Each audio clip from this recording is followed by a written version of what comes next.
मागील भागात मोहिनी नॉर्मल झाल्यानंतर शरदला फार समाधानी वाटतं, पण तो मोहिनीवर राग आल्याचं नाटक करतो आणि त्याचे ते फुगलेले गाल पाहून मोहिनी लहानपणीच्या शरदबद्दल सांगते.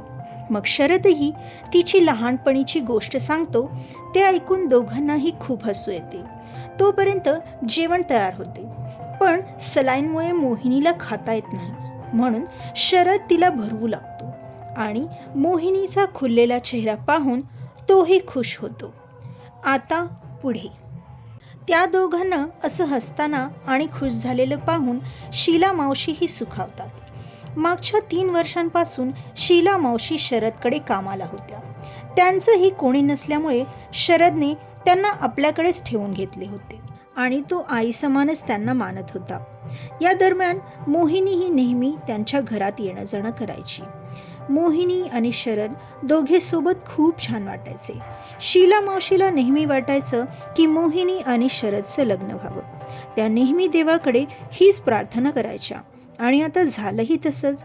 म्हणून दोघांना खुश बघून शीला मावशींनी त्यांच्यावरून हात ओवाळून कडाकडा बोटे मोडली आणि मनोमन प्रार्थना केली की यांना कोणाचीही दृष्ट लागू नये. दिवसामागून दिवस सरत होते. मोहिनीने MBA केलेलं होतं, त्यामुळे तिने आपल्या बाबांचा बिझनेस जॉईन केला. तिने खूपदा शरदला बाबांचा बिझनेस जॉईन करायला सांगितला होता, पण शरदला वाटायचं की आईबाबांनी त्याच्यासाठी खूप काही केलं आहे आणि पुन्हा त्यांच्याच कंपनीत काम करणं त्याला योग्य नाही वाटलं. म्हणून त्याने मोहिनीला तसं सांगितलं. मोहिनीला शरदचा हा स्वभाव खूप आवडलेला आणि ती त्याच्या त्या विचाराने फार इम्प्रेस झाली होती. शरदबद्दल तिच्या मनात आता खूप आदर होता. लग्न झाल्यापासून दोघेही आपापल्या कामात खूप बिझी असायचे. संध्याकाळी आल्यानंतर एकमेकांबद्दल विचारपूस करायचे आणि दिवसभरात काय झालं ते सांगायचे.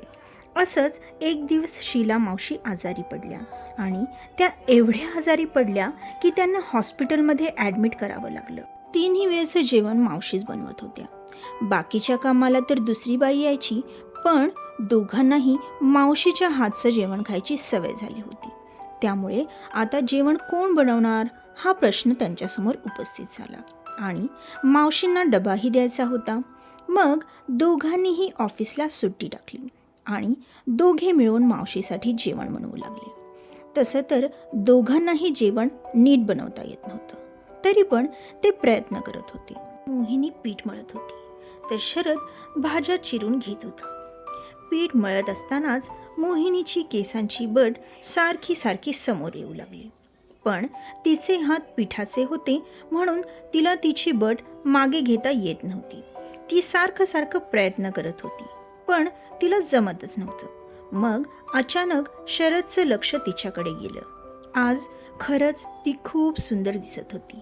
मग शरद तिच्या जवळ गेला आणि हळूच तिच्या केसांची बट मागे घेतली आणि तिच्याकडेच बघत उभा राहिला.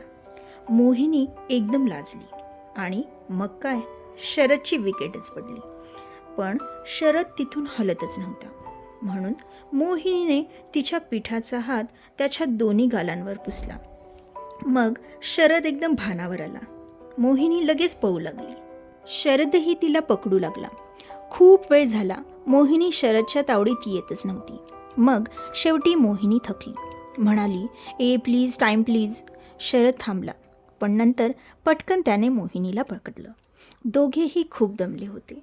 तेवढ्यात शेजारच्या काकूंचा फोन आला. हॉस्पिटलमध्ये शीला मावशींसाठी त्या डबा बनवून घेऊन जात होत्या. मग मोहिनी आणि शरदने मिळून त्यांच्या स्वतःसाठी जेवण बनवले. दोघांनाही थोडाफार स्वयंपाक येत होता, म्हणून कसं बसं जेवण त्यांनी बनवलं आणि जेवण करून शीला मावशींना पाहण्यासाठी हॉस्पिटलमध्ये गेले. डॉक्टरांशी बोलणं झाल्यानंतर डॉक्टरांनी त्यांना घरी घेऊन जाण्याची परवानगी दिली.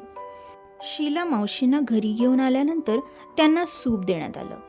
डॉक्टरांनी सांगितल्याप्रमाणे दोघेही मावशीची खूप काळजी घेत होते. एवढ्या दिवसात ते जेवणही बनवायचे शिकले. त्यांचं प्रेम आणि काळजी पाहून शीला मावशी भारावून जायच्या. आता मावशी एकदम ठणठणीत बऱ्या झाल्या. मग त्यांची नेहमीची कामे सुरू झाली. मोहिनी आणि शरदने काही दिवस सुट्टी घेतल्यामुळे त्यांची कामे पेंडिंग राहिली होती. आता ते त्या कामातच पूर्णतः बिझी झाले होते. ते दोघे इतके बिझी झाले की एकमेकांशी बोलायला सुद्धा दोघांना वेळ मिळत नव्हता. मोहिनी कंपनीची MD असल्यामुळे तिला रात्री घरी यायला उशीर व्हायचा. त्यामुळे ती ऑफिसमधूनच जेवण करून यायची. पण शरद त्या मानाने लवकर यायचा. पण खूप थकलेला असल्यामुळे जेवण करून लगेच झोपी जायचा. मावशीच मोहिनीसाठी थांबत होत्या. त्या दोघांना ऑफिसमध्ये असताना सुद्धा एकमेकांशी बोलायला वेळ मिळत नसेल. काम करता करताच ते दोघे एकमेकांचे मेसेजद्वारे बोलत असत. दिवस पुढे पुढे सरकत होते. मोहिनी आणि शरद दोघेही एकमेकांशी बोलण्यासाठी आतुर झाले होते. ते दोघेही आता एकमेकांना खूप मिस करू लागले होते.